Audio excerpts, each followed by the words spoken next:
Welcome to my channel. पिछले video में मैंने आपको सॉलिड, लिक्विड और गैस के फिजिकल और केमिकल प्रॉपर्टीज के बारे में मतलब उसके प्रॉपर्टीज के बारे में हमने आपको बताया था। आज हम पढ़ेंगे कि किस तरह से एक स्टेट ऑफ मैटर चेंज होता रहता है depending upon the temperature and pressure. ठीक है, तो सब आज हम पढ़ेंगे change in state of matter.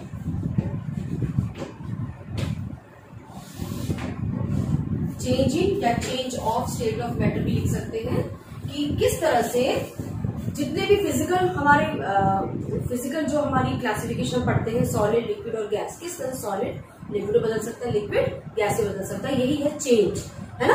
तो भौतिक अवस्था में परिवर्तन, भौतिक अवस्था में परिवर्तन, हेडिंग हमारा है भौतिक अवस्था में परिवर्तन।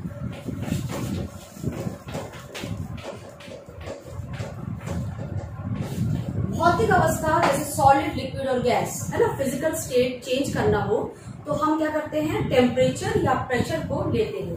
टेम्परेचर और प्रेशर जो है उसके अनुसार जो हमारा भौतिक अवस्था है उसमें परिवर्तन होता है। According to temperature, change in temperature and pressure the state of matter can be changes. Okay, for example हमें देखते हैं एग्जाम्पल से। आपने आइस में, आप पहले लिखेंगे आइस, है ना, बर्फ किस रूप में है, सॉलिड। जो आइस है वो उसका जो फॉर्म है वो क्या है, सॉलिड फॉर्म है, सॉलिड है। और वाटर हम लेंगे, वाटर ये किस फॉर्म में है, लिक्विड फॉर्म में है। Okay, this is solid, this is liquid. और अगर हम देखेंगे वाटर का ही एक और है steam, this is known as vapour, या हम गैस कह सकते हैं, गैस, इधर गैस। अब हम देखेंगे टेम्परेचर का इफेक्ट क्या होता है। तो सबसे पहले हम भौतिक अवस्था में परिवर्तन में दो इफेक्ट पढ़ेंगे। सबसे पहले हम देखेंगे effect of temperature. Effect of temperature, temperature या ताप का क्या प्रभाव पड़ता है, ताप का क्या प्रभाव पड़ता है। सबसे पहले देखिए, आपने रेफ्रिजरेटर में आइस को आपने उसमें जमाने के लिए दिया, आपने आइस को बाहर निकाला, तो आपका जो रेफ्रिजरेटर है, जो फ्रिज है, उसका जो टेम्परेचर है वो क्या है, कम है ना। जैसे हमने उस टेम्परेचर को बढ़ाया तो किसी परिवर्तित, जो आइस था वो किसी परिवर्तित हो गया, वाटर में, मतलब वो लिक्विड फॉर्म में आ गया। अब उस लिक्विड को हम थोड़ी देर रखते हैं या उसका टेम्परेचर बढ़ाते हैं, उसको हमने गैस पे रख दिया, तो वो वाटर क्या हुआ, बॉइल होकर क्या हुआ, वेपर में चेंज हो गया। वो कौन सा रूप हुआ, गैस। तो टेम्परेचर के बढ़ाने पर क्या हो रहा है, हमारा सॉलिड लिक्विड में चेंज हो रहा है, लिक्विड हमारा गैस में चेंज हो रहा है। तो यहाँ पे हम देखेंगे कि solid can change into liquid when we heat the temperature, या टेम्परेचर इंक्रीज, हम लिखेंगे टेम्परेचर इंक्रीज कर रहे हैं, टेम्परेचर इंक्रीज कर रहे हैं, तो आइस जो है वाटर में चेंज हो रहा है। फिर अगर हम टेम्परेचर इंक्रीज कर दें तो भी क्या होगा, फिर टेम्परेचर इंक्रीज कर रहे हैं तो क्या होगा, वाटर जो है स्टीम में बदल जाएगा। ठीक है, अब जस्ट इसका उल्टा करते हैं। अब आप उल्टा देखिए, पानी को हमने गर्म किया, हमने उसमें क्या किया, हमने उसको लेड लगा दिया, मतलब ढक्कन लगा दिया, थोड़ी देर में पानी को बंद कर दिया, गैस को बंद कर दिया, तो क्या देखा, जो आपने वेपर है वो किस रूप में आया, ड्रॉपलेट्स। जब आप उस ढक्कन को देखते हैं तो कुछ बूंदे वाटर की रहती है, तो वो जो वाटर की जो बूंदे हैं वो क्या है, स्टीम। तो जो स्टीम है वो आपका वेपर, गैस के फॉर्म में है ना। तो हमने देखा तो टेम्परेचर जब हम इंक्रीज करते हैं, जैसे सपोज करो आइस जो है वो जमने लगता है 0 डिग्री पे, अगर हमने 25 डिग्री पे टेम्परेचर बढ़ा दिया तो किससे बदल गया, वाटर पे। वाटर मतलब किस रूप में है, liquid, in the form of द्रव, है ना, लिक्विड के फॉर्म में है। फिर उसको हम जब गर्म करते हैं तो स्टीम बन गया, गैस बन गया। अब हम इसका जस्ट उल्टा करते हैं कि जब हम गैस को हमने ऑफ कर दिया तो पानी जो है हमारा ठंडा होने लगा, है ना, तो इसका हमने टेम्परेचर में क्या किया, कम किया। तो जो बॉइल्ड वाटर है उसने स्टीम बनाया था या वेपर बनाया था, उस वेपर को जब हम लिड लगा देते हैं तो वेपर आया, तो ये वेपर को हमने क्या किया, कब प्राप्त हुआ हमको, वो किस रूप में मिला हमको, लिक्विड फॉर्म में। तो उसको हमने क्या किया, टेम्परेचर हमने क्या किया, कम किया। तो जब हम स्टीम का टेम्परेचर कम करते हैं, अगर हम डिक्रीज करते हैं टेम्परेचर अगर हम डिक्रीज करते हैं तो हमको क्या मिलेगा, लिक्विड के फॉर्म में। और फिर जब इस लिक्विड को और टेम्परेचर, इस लिक्विड को हमने टेम्परेचर कम कर दिया, हमने फ्रिज में रख दिया, टेम्परेचर हमारा कम हो गया ना, तो टेम्परेचर हम कम कर रहे हैं तो लिक्विड किसमें बदल जाएगा, आइस में, है ना। तो फिर हम जब लिक्विड से आइस में हम करना है तो हमको क्या करना पड़ेगा, टेम्परेचर को डिक्रीज करना पड़ेगा।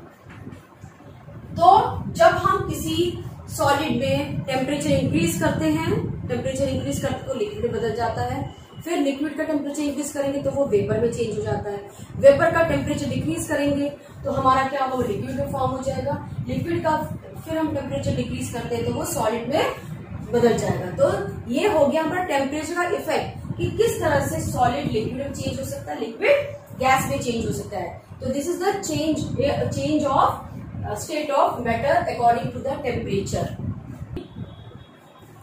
ये जो टेम्परेचर इंक्रीज कर रहे हैं, डिक्रीज कर रहे हैं, तो ये स्टेट ऑफ मैटर चेंज क्यों होता है, इसका रीजन क्या है, इसका कारण क्या है, तो हम लोग पढ़ेंगे रीजन क्या है। तो सबसे इम्पोर्टेंट चीज हमको मालूम है, हमने आपको बताया था सॉलिड, लिक्विड और गैस में हम डिफरेंशिएशन पढ़ते हैं according to the molecule, arrangement of molecule, उनके बीच में इंटरमॉलिक्यूलर फोर्सेस क्या है, इंटरमॉलिक्यूलर स्पेस कैसे है, उसके अकॉर्डिंग टू हम बताते हैं। अब आप सपोज कीजिए हमारा सॉलिड है जिसमें मॉलिक्यूल्स बहुत क्लोजली पैक्ड हैं। ये हमने आपको उस दिन पिछले वीडियो में बताया था आपको कि जो सॉलिड है वो क्लोजली पैक्ड है ना। हमने इसको टेम्परेचर दिया, हमने इंक्रीज द टेम्परेचर, टेम्परेचर हमने इंक्रीज किया। टेम्परेचर जब हम इंक्रीज करते हैं तो मॉलिक्यूल या अणु के अंदर जो काइनेटिक एनर्जी है, जो गतिज ऊर्जा है ना, मॉलिक्यूल्स में जो काइनेटिक एनर्जी है वो इंक्रीज हो जाती है ना। एनर्जी मिला मॉलिक्यूल्स में, जो काइनेटिक एनर्जी वो इंक्रीज हुआ। और what is kinetic energy, it is the movement of any molecule part molecules. तो वो काइनेटिक एनर्जी बढ़ने पर क्या होगा, मॉलिक्यूल्स एक जगह पर नहीं रहते हैं, फिक्स्ड नहीं रहते, वो मूवमेंट करने लगते, मूव करने लगते हैं।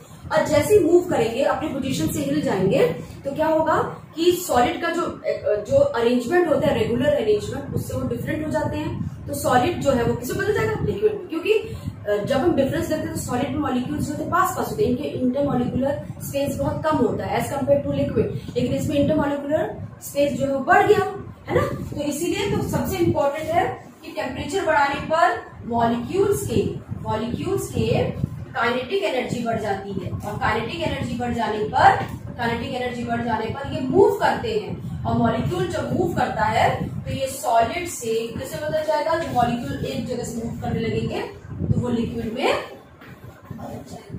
तो इसीलिए टेम्परेचर इंक्रीज करने पर क्या होता है, टेम्परेचर इंक्रीज करने पर क्या होता है, मॉलिक्यूल, सॉलिड के पार्टिकल्स या सॉलिड के मॉलिक्यूल्स काइनेटिक, उनकी एनर्जी बढ़ जाती है और वो मूव करने लगते हैं अपने प्लेस से, इसीलिए वो सॉलिड से लिक्विड में बदल जाते हैं। वहां पे उनका जो इंटरमॉलिक्यूलर स्पेस है वो बढ़ जाता है। वैसे ही लिक्विड जो है वो गैस में बदल जाता है। क्यों, क्योंकि इसमें फिर हम टेम्परेचर इंक्रीज करेंगे, फिर काइनेटिक एनर्जी बढ़ेगी, फिर मूवमेंट ज्यादा होगा और मॉलिक्यूल्स और दूर हो जाएंगे और वो इसमें किसमें चेंज हो जाएगा, गैस में बदल जाएंगे।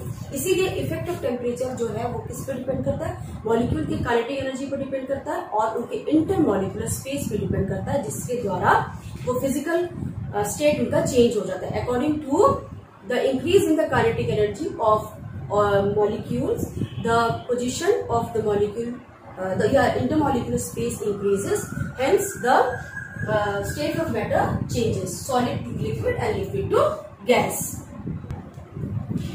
तो जब सॉलिड लिक्विड में बदलता है ना, तो हम इसको एक डेफिनेशन से पढ़ते हैं कि when solid changes into liquid, या the temperature at which the solid is changes into liquid is called melting point, है ना।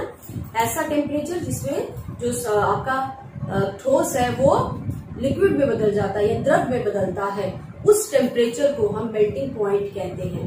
तो गलनांक कहते हैं, हिंदी में गलनांक और उसमें मेल्टिंग पॉइंट। तो मेल्टिंग पॉइंट क्या होता है, ये आपको हम बता चुके हैं कि what is melting point, when a temperature in which the solid changes into liquid is known as melting point or melting.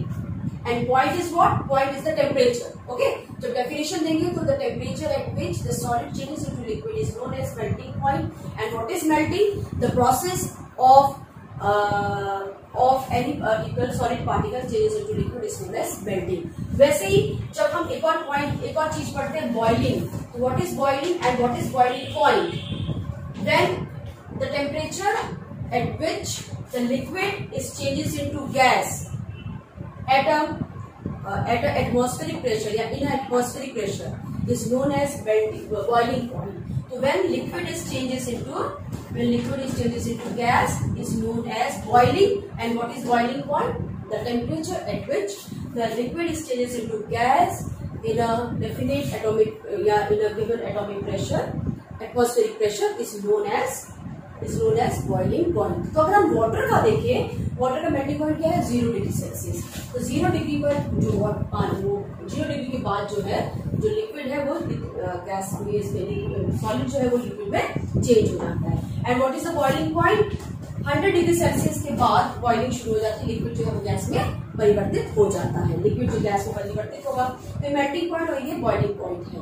अब हमको जब हम एक और इम्पोर्टेंट चीज देखते हैं कि हम टेम्परेचर को डिग्री सेल्सियस या केल्विन में नापते हैं, तो इसका क्या होता है? डिग्री सेल्सियस और केल्विन का क्या बोलते हैं, क्या रिलेशनशिप है? कोई भी अगर डिग्री सेल्सियस पे उसको केल्विन में करने के लिए 273 केल्विन से या 273 हम उसको ऐड करते हैं। फॉर एग्जाम्पल अगर हम देखें तो 0 degree Celsius which is equal to 273 Kelvin. तो अगर हमको केल्विन में चेंज करना हो तो हम करते हैं जो हमारा वो है kelvin is equal two degree Celsius plus 273 होना चाहिए। तो सपोज करो अगर 25 डिग्री सेल्सियस हमारा टेम्परेचर है तो अगर हमको इसको केल्विन में चेंज करना हो तो हम करते हैं केल्विन के लिए कि 25 प्लस 273 केल्विन करेंगे तो जगह 2 8 हो गया 9 298 केल्विन। तो दिस इज द टेम्परेचर। तो हम बॉइलिंग पॉइंट और मेल्टिंग पॉइंट को डिग्री सेल्सियस या केल्विन में भी बता सकते हैं। तो ये हमारा हो गया टेम्परेचर। नेक्स्ट वीडियो में मैं आपको डिफरेंट इंपॉर्टेंट जो है डेफिनेशन बताऊंगी, क्या क्या कहलाते हैं मेल्टिंग पॉइंट, बॉइलिंग पॉइंट, गलनांक, क्वाथनांक, है ना, इवेपोरेशन क्या होते हैं। इस वीडियो में मैंने आपको चेंज ऑफ मैटर और स्टेट ऑफ मैटर बताया और टेम्परेचर का इफेक्ट बताया। नेक्स्ट वीडियो में हम इसका आगे तक पढ़ेंगे। Thank you.